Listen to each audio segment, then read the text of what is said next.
गणानां त्वा गणपतिगं हवामहे कविं कवीनामुपमश्रवस्तमं ज्येष्ठराजं ब्रह्मणां ब्रह्मणस्पत आनशृण्वन्नोतिभिः सीदसादनं श्रीमहागणाधिपतये नमः। गुरुर्ब्रह्मा गुरुर्विष्णुः गुरुर्देवो महेश्वरः गुरुः साक्षात् परं ब्रह्म तस्मै श्रीगुरवे नमः। सदाशिवसमारम्भां शङ्कराचार्यमध्यमाम् अस्मदाचार्यपर्यन्तां वन्दे गुरुपरम्पराम्। Om. Dear friends, we are reading the Viveka Chudamani and we have been analyzing the 5 sheets which are being described by Shankaracharya. Of course, Shankaracharya is not the first man to describe them. It is the Taittiriya Upanishad which describes these 5 sheets. And Shankaracharya finds this very, very convenient to explain the nature of Atman. Because if Atman has to be told, it cannot be directly told as we talk about an object. It is not an object, so it cannot be described as an object. So the way in which it has to be presented is to explain in terms of what it is not. So that is the reason why Shankaracharya has taken into consideration this particular prakriya, this particular methodology of examining the 5 koshas which are almost standing in front of us and saying, I am the Atma. It is like that. You are trying to find the Atma which is there inside, in the Guha, Buddhi Guha. And then, before you can go to that Buddhi Guha, there are these layers. There are these, say, somewhat like pahalwans, who are like bodyguards, who are waiting in the so many layers. And then these people are presenting an impression that they are the real Atma. The first pahalwan, the first fighter was the body sheath, that is the material sheath. The material sheath says, yes, I am this, I am handsome, I am strong, I am this, that, etc. And then you dismiss it. First of all, you fight with that and then dismiss it. Then the next sheath is that vital sheath. The vital sheath also comes up and then says, yes, I am this, I am prana, I am the say entity which is giving life to all these things. Then again you say, no, you are insentient, and then you are keeping it aside. Next comes the Manomaya Kosha. And Manomaya Kosha is a very strong kosha. It is somewhat a very, very strong fighter. You have to conquer this fellow and then go inside. So that is the reason why we see that say the first kosha, that is the food sheath, was dismissed in about 10-12 slokas. The second sheath was dismissed only in 2 slokas. He was a light fellow. Then this Manomaya Kosha is a very strong one. So you have to fight it in a very, very strong way. So Shankaracharya is devoting about 17 to 18 slokas to fight this fellow, Manomaya Kosha. So there we are. We have been reading this mental sheath or Manomaya Kosha. We read 2 slokas relating to that. We are now reading the 3rd sloka in the same series. So in the last class we read this Panchendriyai Panchabhireva Hotrubhihi Prachiyamano Vishayajya Dharaya. We read it. That is giving a metaphor of yajna, where these 5 indriyas, they are like the 5 priests, continuously pouring in various oblations. And what are these oblations? They are in the form of Shabda, Sparsha, Rupa, Rasagandha, whatever these 5 indriyas are able to perceive, they are giving it to the mind, and the mind is enjoying them, mind is feeling happy about it, and then it is reveling in that. So that is what we saw. And Manomayagnir Dahati Prapancham, and then that is what is burning the whole world. Burning in the sense, burning desire. In fact, desire also is burning, isn't it? We use the expression, there is a burning desire. So the desire is something which keeps on, which burns a person. So that is what is Manomayagnihi Dahati Prapancham. So that is where we stopped. We have to read the next sloka. Nahyastya vidya manasotirikta manohya vidya bhavabandha hetuhu tasmin vinashte sakalam vinashtam vijrumbhitesmin sakalam vijrumbhate. So he says, he's making a very, very important statement in this shloka. Nahyastya vidya manasotirikta. Manasaha atirikta avidya nahi asti. That is, apart from this mind, there is no other thing called avidya. So this mind is equated with avidya. So this is one statement which we have to understand. Manasaha atirikta avidya nahi asti. That is the anvaya. That is, apart from the mind, there is no avidya, there is no ignorance. What is this mind? So we have to see what this mind is. This mind we know is an evolute of the sattva component of all the five elements. The five indriyas, the five sense organs, are the individual evolutes of the five elements, panchabhutaha, bhutani, yeah. And then what about this mind? Mind is from the collective sattva component of all the five elements. And then these five elements again, what are they? They are expressions, they are manifestation, that Trigunatmika Maya. And then this Trigunatmika Maya is Sattva, Rajas and Tamoguna. And then these things also, this whatever this Shabda, Sparsha, Rupa, Rasa, Gandha which we are experiencing, and the five senses, they are also the product of this Sattva, Rajas and Tamoguna. And depending on the component of Sattva in me, depending on the component of Rajoguna or Tamoguna in me, I like a thing, I dislike a thing, I seek a thing, I want to do this, I want to do that, etc., etc. So there is a constant striving to do something. So this mind, though not sentient, we should be conscious about this fact. Mind itself is not intelligence. Intelligence is something which is reflecting, which is activating, which is enlivening this mind. And this consciousness, it is looking as though delimited by the mind. So that is the problem. It is like we have seen prism in our childhood, in our school days, elementary school days, we see a prism. Through that prism you pass a stream of light. This colorless light, it comes out with so many colors, that Vibgaya or whatever it is. So though so many colors are found. So similarly, this mind acts as a sort of prism, and it sees division, it sees diversity. Whereas the consciousness which is there, it is like the pure ray of light which is falling on it. And then this mind, which is an evolute of these five elements and three gunas, having its own component of likes, dislikes, etc., etc. Mind is having all those the propensity for all these things. I like a thing, dislike a thing, kamaha, sankalpaha, vichikitsa, dhihi, etc., etc. All those things, they are there, part of the mind. They are there, the characteristics of the mind.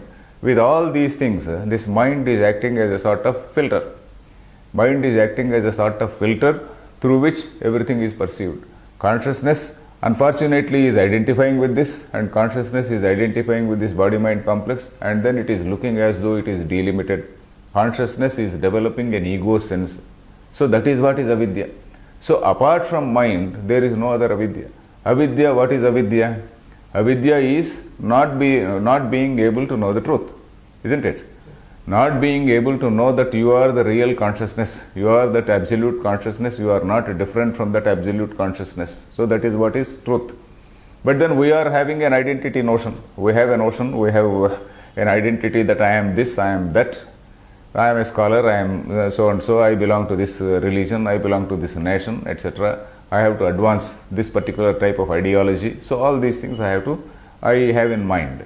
So that is the reason why we say that consciousness is looking as though delimited by this particular thing called mind. It is developing a sort of ego sense. So, and that is what is jiva.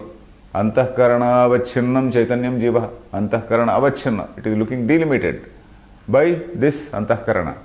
So that is what is jiva. And that is the reason he says, nahyastya vidya, apart from this mind, there is no other thing.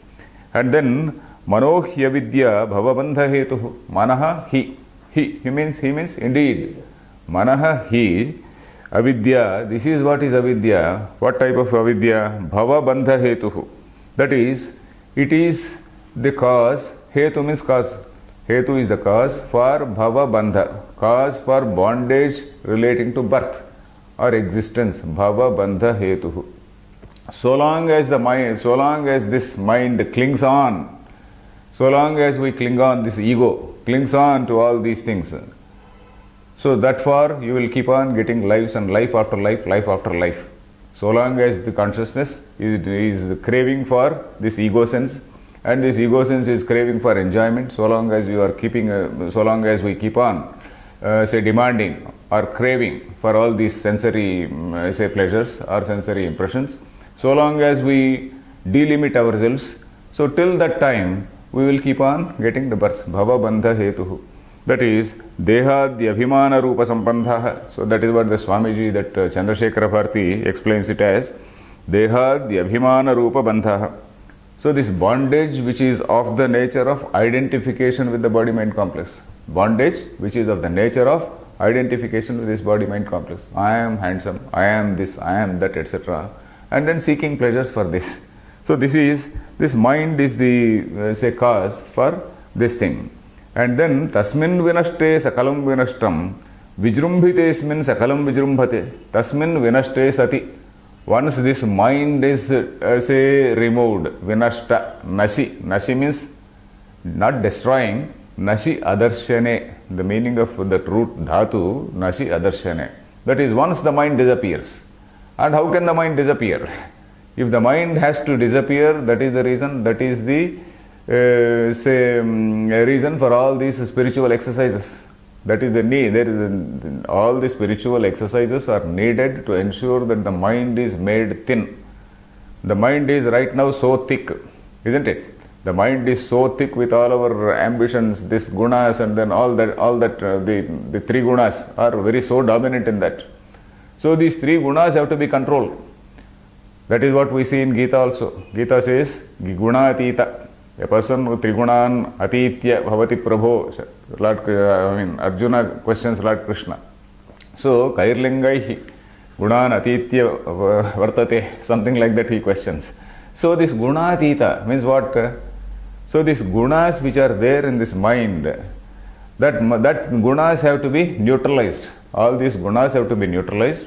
This mind should not work like a prism. It should look like a pure glass without any sort of, without any problem in it, and then the light which falls on it has to go through it in the same pure manner. That's all.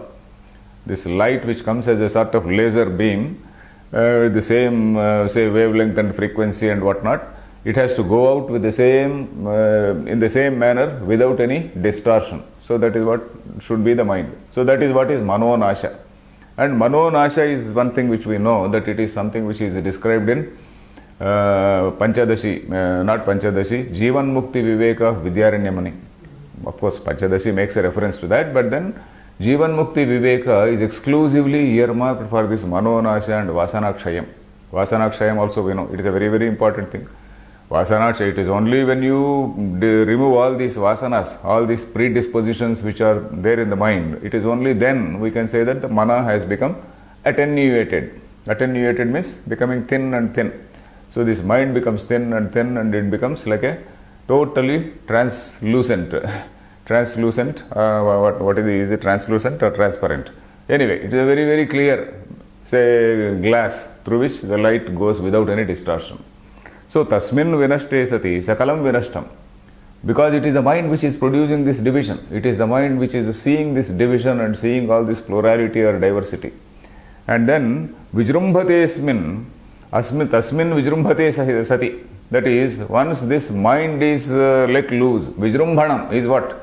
Vijrumbhanam is something which is let loose, which is moving on unbridled in a checking, without check. It is going on without check, going on without any sort of, control on it. So that is what is vijrumbhanam. It is let loose. Then sakalam vijrumbhate. Everything else moves unbridled. It is let loose. The whole world is let loose. So that is what it says. Same thing, it is being explained in different shlokas now. Next shloka also says the same, almost same. Swapne artha shunye srujati svashaktya bhoktradi vishwam manayeva sarvam tathaiva jagratyapi no visheshah tat sarvametan manaso vijrumbhanam. So swapne artha shunye svashaktya srujati. Swapne. And in this swapna, what is this swapna? Swapna is dream. Artha shunya. Artha means padartha, a substance. So in the wakeful state, there are objects in front of us. But in the dream state, the objects are not there in front of us because the sense impressions, sense organs have withdrawn. But then the mind is active. Mind is producing so many things. And that is producing svashaktya srujati. And through its own impressions which are there, predispositions which are there, the whatever vasana or samskara which are there in the mind, all the samskaras of activities which were undertaken during the day, not only on that particular day, through a whole period of whole life, and also sometimes in the previous life also, because sometimes you get some strange dreams which you have never experienced in this life. So that is what Shastra says, it may be relating to some earlier life. So that is what we see. So like that, Svashaktya Srujati, by its own strength, it creates Arthasunye Srujati. What does it create? Bhoktradi Vishwam Manayeva Sarvam. Manayeva Sarvam Bhoktradi Vishwam Srujati. That is Anvaya. This mind alone creates this whole Vishwam, the whole universities, in which there is an enjoyer, there is an object of enjoyment, Bhokta. Bhokta is the enjoyer, and there is an object of enjoyment. So there is in the dream also, there is an enjoyer. There is a person who is enjoying. Enjoying means not exactly reveling or anything like that. Sometimes it may be suffering also. Enjoying means experiencing. Bhokta, the experiencer.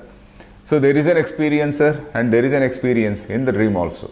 So Bhoktradi Vishwam Manayeva Sarvam.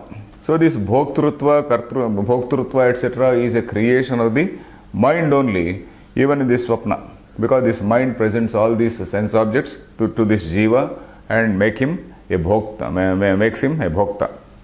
Then Tathaiva Jagratyapino Visheshaha Tatsarvametan Manaso Vijrumbhanam. So this is one line which it is very, very difficult for us to accept. Because so long as we are so conscious of the wakeful state, so long as we are so particular about the wakeful state and all the events which are happening in the wakeful state, it is very, very difficult for us to accept that what all you see in the wakeful state is similar to what we see in the dream.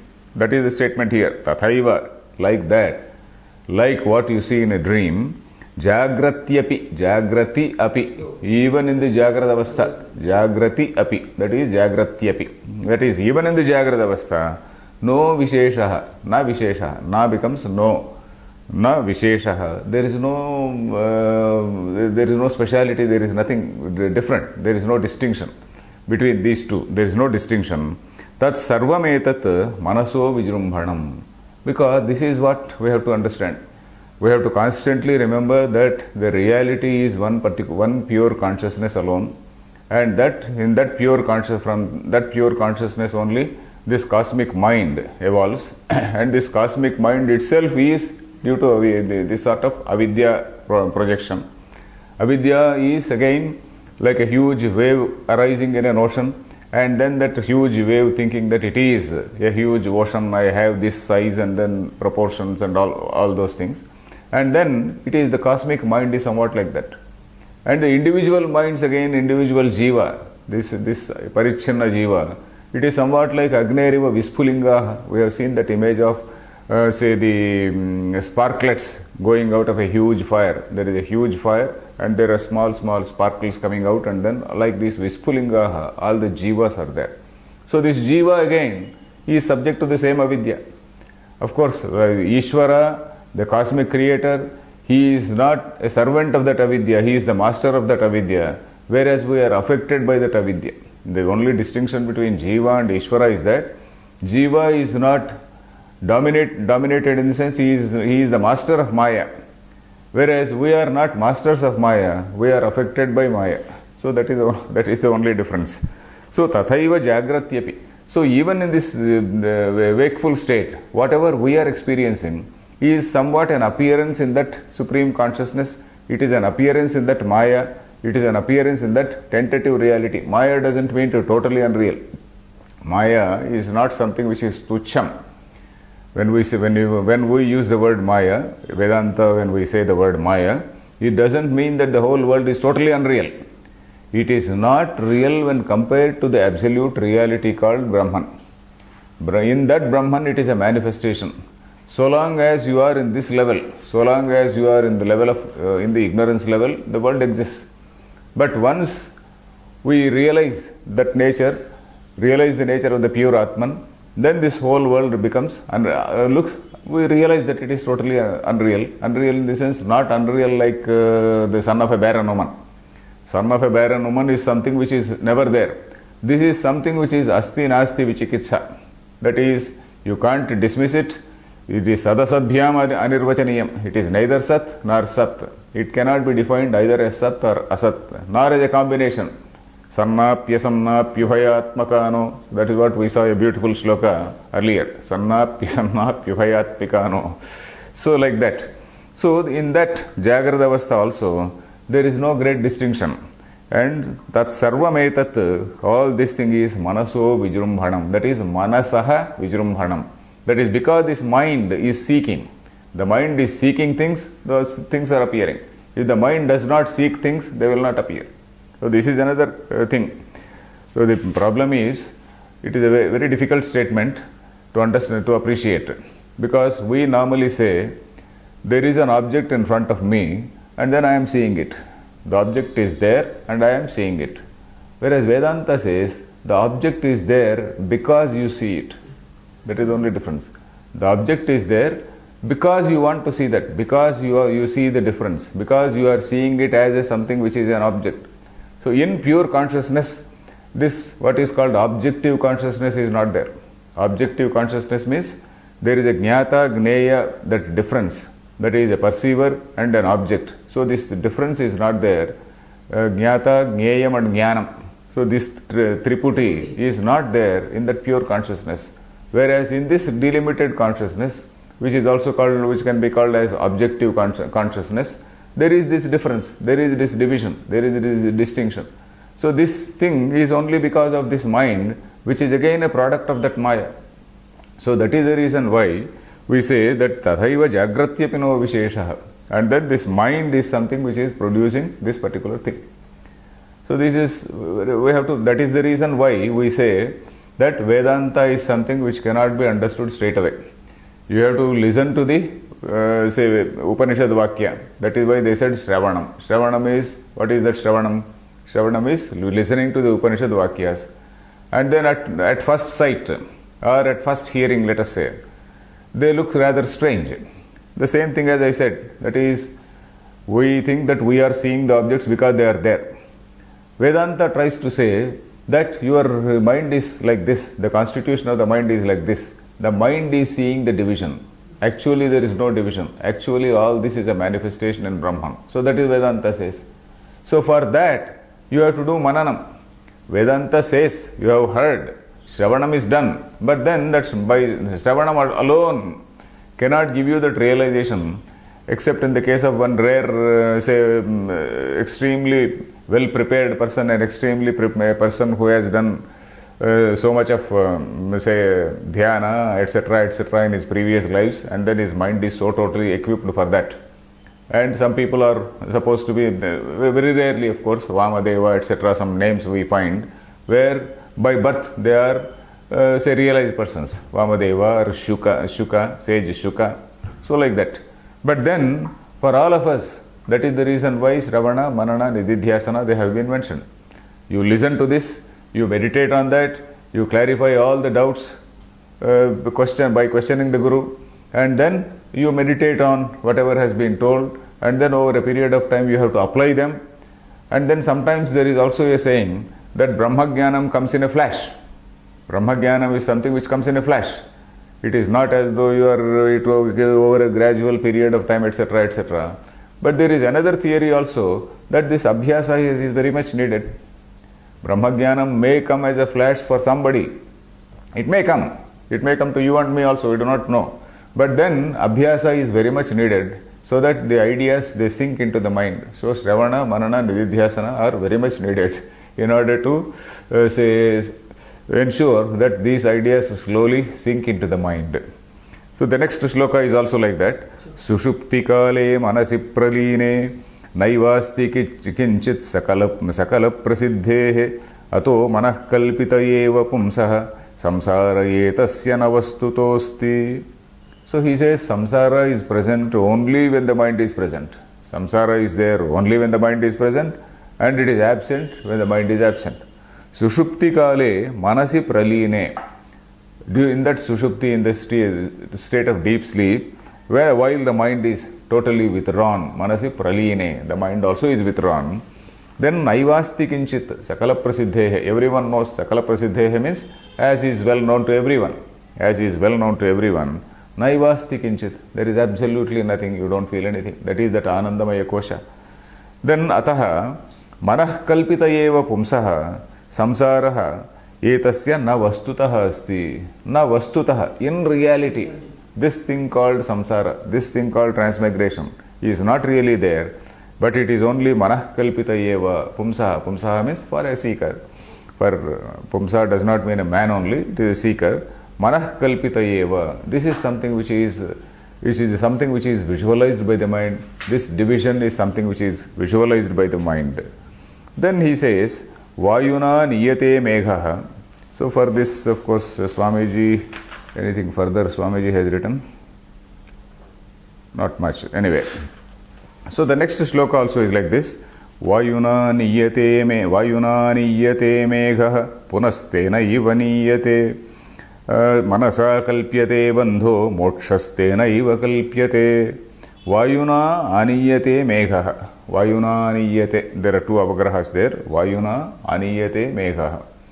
So this Vayu, the huge wind, it gathers all the clouds. We see that huge winds when they are there. These winds, they gather clouds, and the same wind scatters the clouds. So that is what is the example. Vayuna aniyate megha. Megha, this cloud, is gathered. Aniyate. Aniyate means it is brought. Brought, we can say, take it as brought together. Here in this particular context, they are brought together, and then a huge megha appears, a huge cloud appears. And then punaha, tenaiva niyate. Again, tenaiva, by the same vayuna, by the same vayu, by the same wind, it is driven away. It is collected and driven away, collected and scattered. So that is what happens. So manasa kalpyate bandhaha, mokshas tenaiva kalpyate. So the mind is a sort of double-edged, say, instrument, rather not weapon, an instrument, where it is creating bandha, it is creating bondage on one hand, and it is creating, the same mind is conducive for liberation. Because the same mind, if you understand the real nature, and then if you make it neutral, that is removing the three effects of the three gunas, and that is what is purification. What all we see in this dhyana yoga and atma sanyama yoga and all these things, karma yoga is for some extent of chitta shuddhi. Karma yoga is giving us chitta shuddhi, no doubt. But then that chitta stairyam, that nishchalatvam is not there. That nishchalatvam is brought about in dhyana. And again this atma sanyama. Atma sanyama is removing all these negative qualities like likes, dislikes, etc. by abhyasa, by continuous abhyasa. Dhyanam alone doesn't give, and karma yoga doesn't alone give. Each particular yoga is giving something. It is contributing something. Karma yoga is contributing something. Atma sanyama yoga is contributing something. Dhyana yoga is again contributing something. Similarly, bhakti also is contributing something. So all these things are contributory factors. So all these things, they purify the mind. They all those yogas which we see in the Gita are for purification of mind. So, manasa kalpyate bandhaha, mokshaha tenaiva kalpyate. This bondage also is created by the mind, and moksha, this liberation, also is created by the mind. Then, dehadi sarva vishaye parikalpya ragam badhnati tena purusham pashuvad gunena. What is the next word? Vairasyam. Yeah, vairasyamatra vishavat suvidhaya paschad enam vimochayati tam mana eva bandhat. He is explaining the same thing further. So the mind, what is it doing? Mind is, creating raga. Raga means attachment. Attachment towards what? Towards dehadi sarva vishaye. Because it is the mind which is also seeing this body, deha, and all things relating to the deha, and then all things relating to the intellect. So the mind is capable of recapitulating all that. So dehadi sarva vishaye ragam parikalpya, having created parikalpya, having created attachment for deha, etc. And all objects, not only deha, dehadi sarva vishaye, and all the objects also. Parikalpya ragam badhnati tena purusham. It binds, badhanati, purusham badhanati. How? Pashuvad. This word pashu is something which is always used in Vedanta. In Vedanta, we don't say manushya alone. We say jantu, sarva jantunam. Jani. Jani means Jani Pradurbhave. Anything which has taken birth is Jantu. Starting from an ant to dinosaur. All these things are Jantus. Similarly, Pasha is what? Bandhane. Pasha Bandhane. Pashayati. Pashyate. Earlier it seems once or twice I seem to have said Pashyate. It is not Pashyate. Pashyate. Because it is 10th Gana. Churadi Gana. Pashayati. Pashayati, the word also has to come as Pashyate. Karmani Prayoga has to come as Pashyate. Pashyate iti Pashu. That which is tied. Pashayati means binds. That which is bound. Bound means like an animal which is tethered to a post. Suppose there is a peg or post it is called. To that post or peg, the animal is tethered and it can move only around that. So similarly, this Pashu also is bound because what is this guna? But this guna means there are two meanings for that word guna. Guna is characteristics. Sattva, Rajas, Tamo guna, they are the gunas. Guna also means a rope. Guna also means a rope. Pashuvat gunena. So you see the two words here. Pashuvat gunena badhanati. By what guna? You are bound by Sattva guna. You are bound by Rajo guna. You are bound by Tamo guna. You are bound by the combination of all these three gunas because there is no 100% Sattva guna is not there. 100% Rajo guna is not there. So similarly, we are all bound by a combination of all these three gunas. Guna is a rope. Guna also means characteristics. So Sattvam Sukhe Sanjayati. You have seen in Gita. Sattva guna is also binding in nature. In the sense that a person who is, say, in whom that predominant Sattva guna is there, if he has not exposed himself to a Vedanta class or a Gita class, if he has not studied the Upanishad Vakyas, he may be a good man, he is doing all good things, and then he is addicted to doing all those good things. Sattvam Sukhe Sanjayati. He is happy, he is contented, he is practicing all virtues like Ahimsa, Satyam, Akrodha, etc., etc. And then he is in that, he is very happy in that, he is contented, but he is not trying to do this Atma Vichara. He is not trying to going to this Viveka, Atma Viveka. So Sattva alone cannot give knowledge. Sattva alone cannot give liberation. Sattva may give a good life, another good life. He will be in the next life also. Okay, Shushinam, Srimatam Dehe, etc., etc. He will be born in a nice family and then he is there, he will enjoy. But then he is not realizing his self. So that is the reason why Sattva also is binding in nature. Sattvam Sukhe Sanjayati. Then Rajo Guna, of course, Sangena Badhnati. All this Vishaya Sangena Badhnati. So Rajo Guna is seeking so much of achievement, so much of enjoyment, so much of acquisitive nature. So we have seen that those two gunas which go to the making of Kshatriya and Vaishya. That is one aspect of Rajas which wants to dominate. Another aspect of Rajas which wants to acquire more and more. So these two aspects of Rajas, they produce those two, say, personality types called Kshatriya and Vaishya. We have seen that. So but the other one, Sattva dominated one, also is binding in nature. So that is the reason why Purusham Pashuvad Gunena Badhnati. Pashuvad Badhnati. Just as you bind a Pashu by a rope, and then that Pashu only moves in that, say, what is that circle only. That Guna will be the radius, and then that Pashu will be moving only in that circle. So similarly, a man, whatever are the Gunas in us, we are moving in that circle only. A wonderful description. So you can't go beyond that unless we totally neutralize these Gunas and unless we totally make the Gunas very, very thin. You see, you visualize a Pashu which breaks off from these Gunas. Once it breaks off from these Gunas, it is free to move about. So all the world is, all the field is its own. So similarly, a human being also is supposed to break off these bonds. Pashuvat Gunena, this Guna we are supposed to break off. Then Vairasyamatra Vishavat Suvidhaya Paschat. Paschat means later. Later, what does the mind do? Vairasyam Suvidhaya. Vairasyam. Rasa is what? Rasa is juice. Rasa aswadane. That is enjoyment. Vairasyam means distaste. Distaste, dislike. Instead of dislike, this distaste is a better word. So it creates a distaste for the same pleasures. Vishavat, as though it is Visha. Vishavat, just as in the case of poison, it creates some sort of distaste towards towards the sense objects. Suvidhaya. Suvidhaya means su plus vidhaya. Having very firmly created. Suvidhaya. Vidhaya itself is okay, but suvidhaya means having very firmly created this type of distaste in the objects, just as in the case of poison. Paschat, enam means enam purusham, this particular person. Enam purusham vimochayati.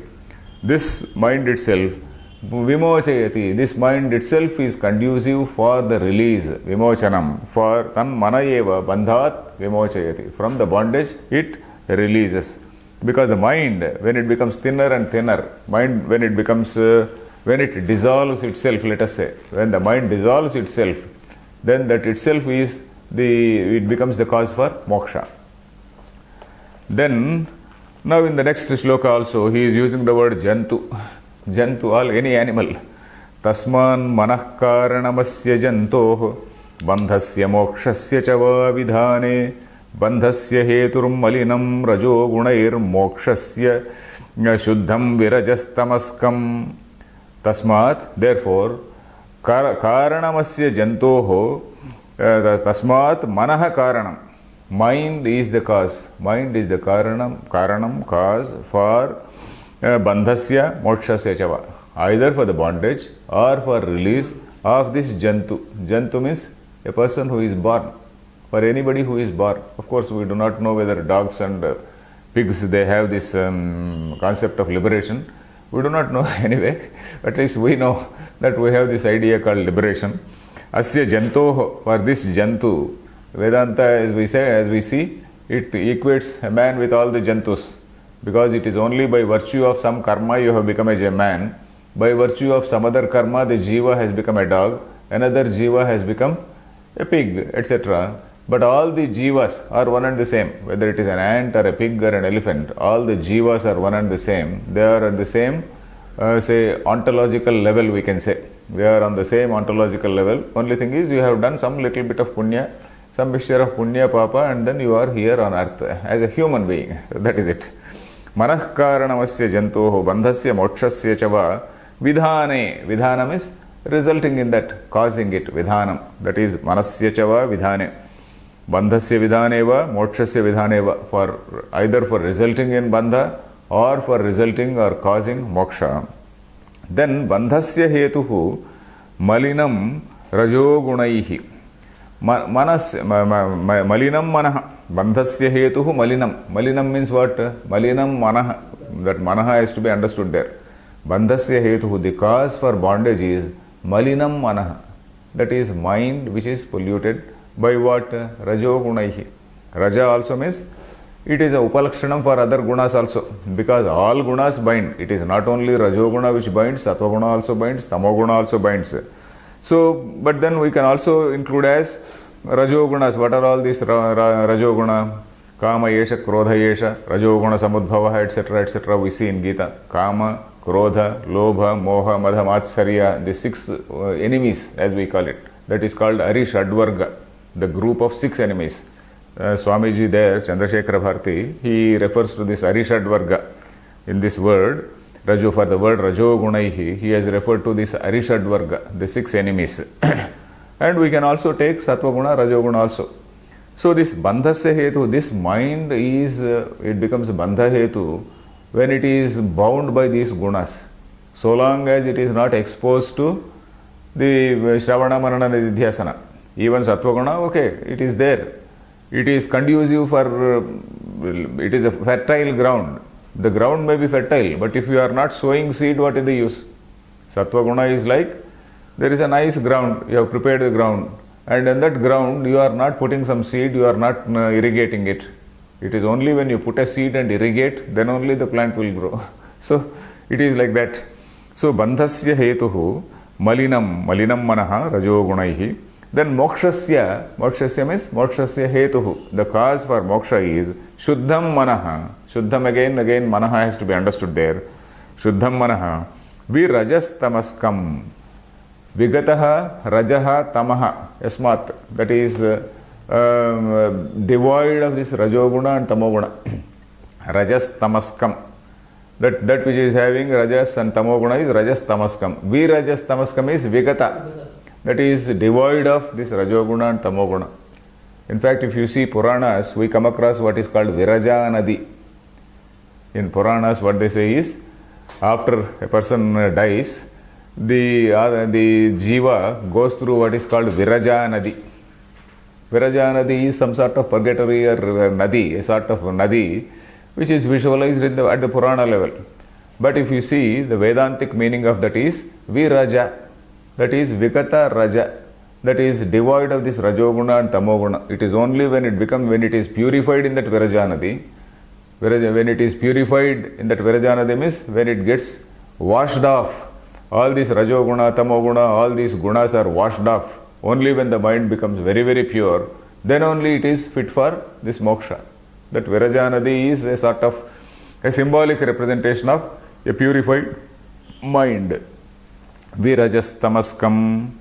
Then it says, Viveka Vairagya Gunatirekat Shuddhattvamasadya Mano Vimuktiyai Bhavatyato Buddhimato Mumutshostabhyam Drudhabhyam Bhavitavyam Agre. Then Viveka and Vairagya have to be developed as a first step. So that is what it says. Viveka Vairagya Gunatirekat. By the dominance of Atireka. Atireka means dominance of. By constantly practicing or strengthening, let us say, strengthening or dominance of Viveka Vairagya Gunabhyam Atirekat. This Viveka has to be there. Viveka is basically discrimination, which leads to Vairagya. Viveka alone leads to Vairagya. Otherwise, Vairagya doesn't come straight away. Vairagya may be a temporary Vairagya, may be the result of something which happens in a life. You suddenly listen to one Swamiji and then you feel impressed and then, okay, temporarily you feel Vairagya. That is called Purana Vairagyam. You listen to Purana and then that Purana describes all the Jiva, Garuda Puranam, things like that. And then you develop a feeling, oh, what is this life? Smashana Vairagya, somebody dying and then suddenly you feel, oh, what is this life? So these are all temporary things. But this Vairagya will be strong or it will be long lasting only when it is a product of the Viveka. It is a result of the Viveka or discrimination. And discrimination is something which is a faculty of the mind.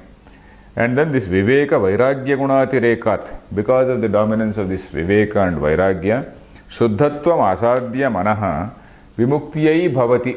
Vimuktiyai, that Bhavati, the third line Bhavati, that Bhavati has to be connected to this Vimuktiyai. Mano Vimuktiyai, there is no stop there. Mano Vimuktiyai Bhavati. That is Shuddhatvam Asadya, having attained purity. Asadya means having attained Shuddhatvam, that is this Sattva, Rajas and Tamas. These gunas have been very cleanly washed off.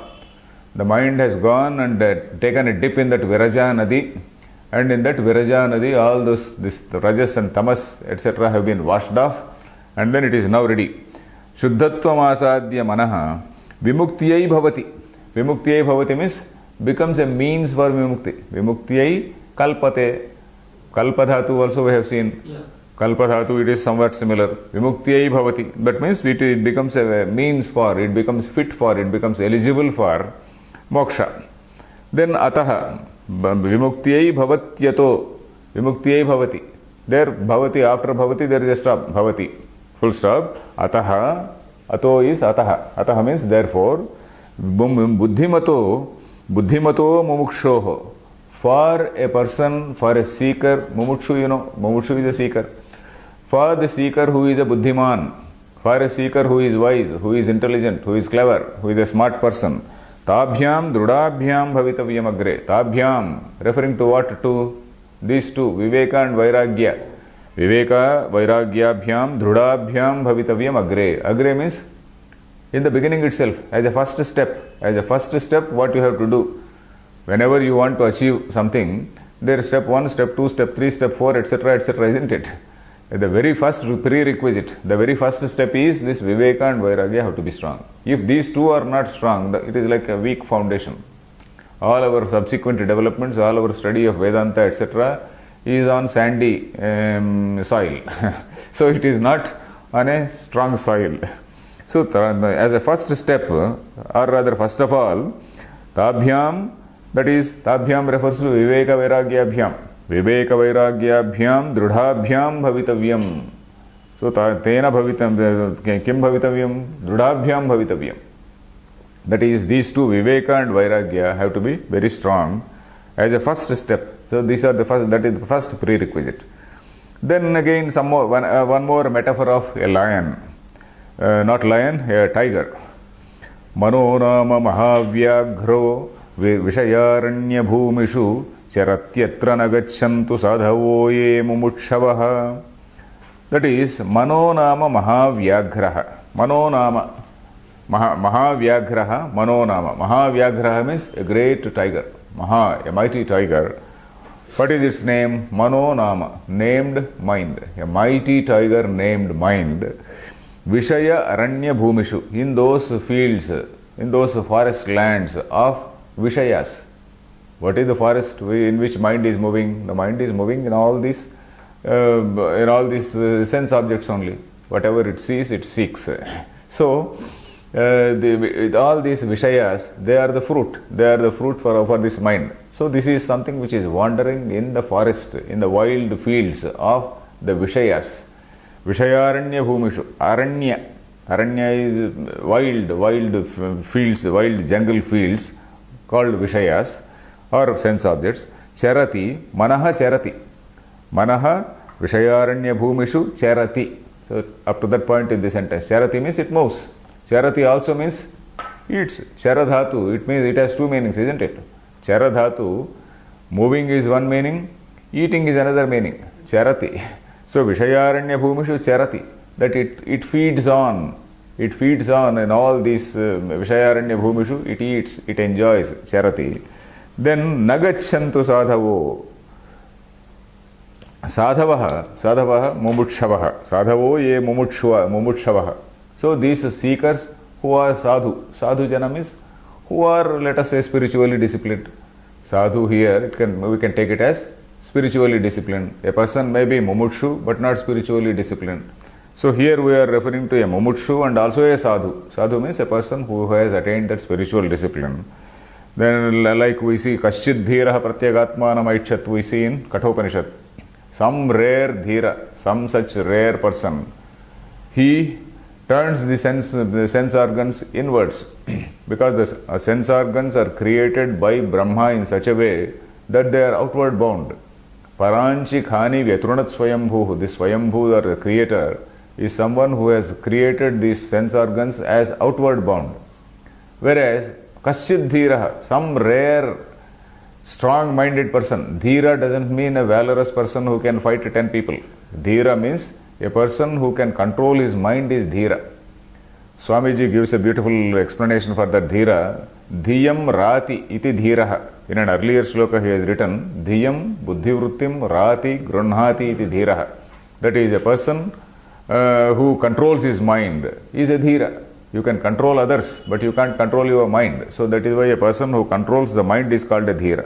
So this particular, some such Dhiraha, such people, let us not move around, let us not move in these fields, let us not graze there, let us not graze in those Vishayaranya Bhumishu. Then again there is another statement similar to what we saw earlier, that this mind is something which is producing all the external objects, the same thing which we saw earlier. Manah prasute vishayana sheshan sthulatmana sukshmataya cha bhoktuhu sharira varna ashrama jati bhedan gunakriya hetu phalani nityam. Manah prasute. Prasute means, prasuti is what? Delivery of a baby is called prasava. Prasava is called delivery of a baby. Prasute, it creates, the mind itself creates. Asheshan Vishayan, mind creates this division and sees multiplicity everywhere and it seeks things. Because this again we have to see that this Jiva is something what is called, this delimited consciousness is what is called Jiva. and it is a sort of conditioned consciousness, we can say. This conditioned consciousness which is associated or identified with this body-mind complex.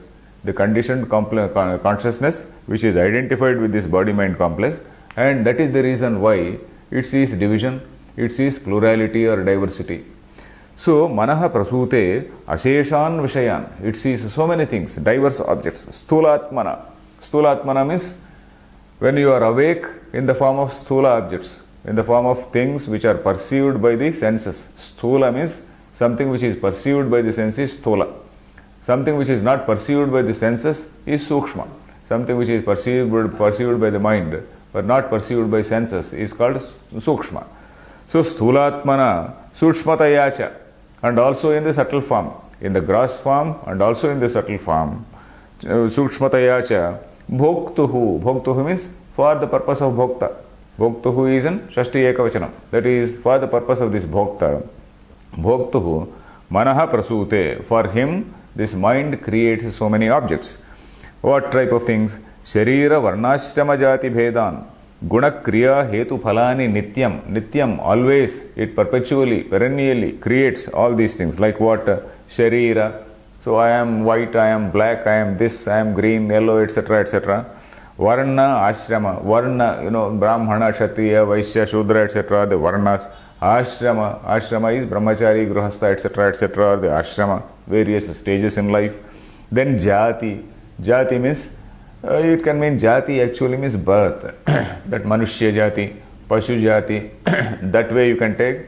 You can take it as this particular jati, that another jati, etc. A sort of race or tribe also you can take. But here, jati here is used in the sense of manushya, pashu, etc. Jati bhedan. Then guna kriya hetu phalani. Guna, various gunas, sattva, rajas, tamo guna. And also kriya. It can mean that, or guna means good, bad, etc. That also we can take. Kriya, activities. Hetu, phala. Every activity creates a result. Every activity has got a hetu also. So all these things, all this plurality, all this diversity is a creation of this manas, because this delimited consciousness, which is identifying with this body-mind complex, is responsible for this sort of bondage. So that is what he says. We will continue in the next class. Harihi Om Tat Sat.